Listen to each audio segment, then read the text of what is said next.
Baş he. Otura he. Oğlanını he. Yalğız he.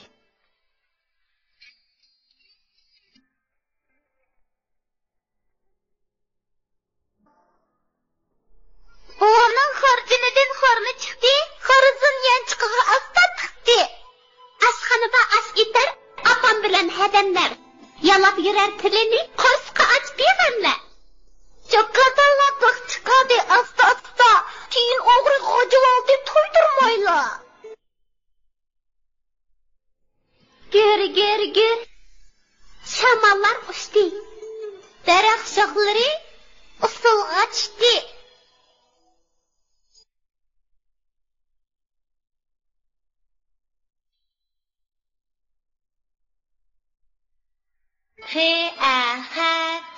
Xat.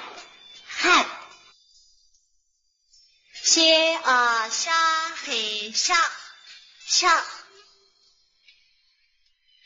Mahqa şanı qo'ysa naqsha bo'ladi. Naq.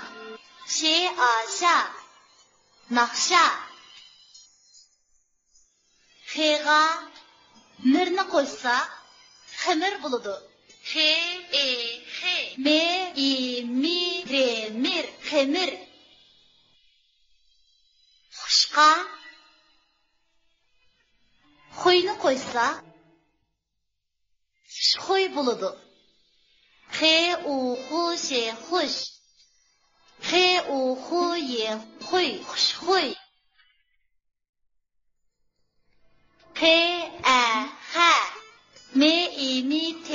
Hamid. Neman. Haman. Tat. Tatti. Hamid, Haman, Tatti.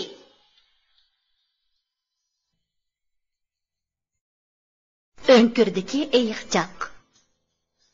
Eyiqcaq ailesidagilar bilan birga bir tog' önkürde yaşaydikan. Bir kuni Eyiqcaqning dadasi Eyiqcaqqa: "Endi sen mi çoğup qalding? Bu yil maktabga beraman. O'rganish qiladigan ayrim hojam bo'lmasa bo'lmas. Şuna biz ormanlıqdan daraxt kesib kelib, kengri uy yasab, shu uyda turaylik." Debdi. Bahar kelganda ular o'rmonliqqa beribdi. Bu chaqda daraxtlar diqsirib chechakligan ekan. Buni ko'rib, Eyiqcaqning daraxtlarni kesishga ko'zi qilmabdi. Yoz ketdi. Ular yana o'rmonliqqa beribdi. Bu chaqda daraxtlar bek qaraqsan bo'lib ketgan ekan. Eyiqcaqning daraxtlarni kesishga faqat ko'zi qilmabdi. Ko'z ketdi. Ular yana o'rmonliqqa beribdi. Bu chaqda daraxtlar mevalar pishib ketgan ekan.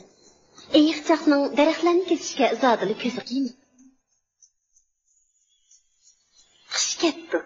Ular yana o'rmonliqqa beribdi. Bu chaqda daraxtlar nurg'un qushlar changga tizgan ekan. Eyiqcaqning daraxtlarni kesishga yana ko'zi qiymabdi. Oylar o'tibdi, yillar o'tibdi.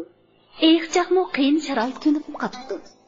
Eyiqcaqning dadasi Eyiqcaqning ko'nglidagini tushunib, davomli tog' o'nkirida yashab yuribdi.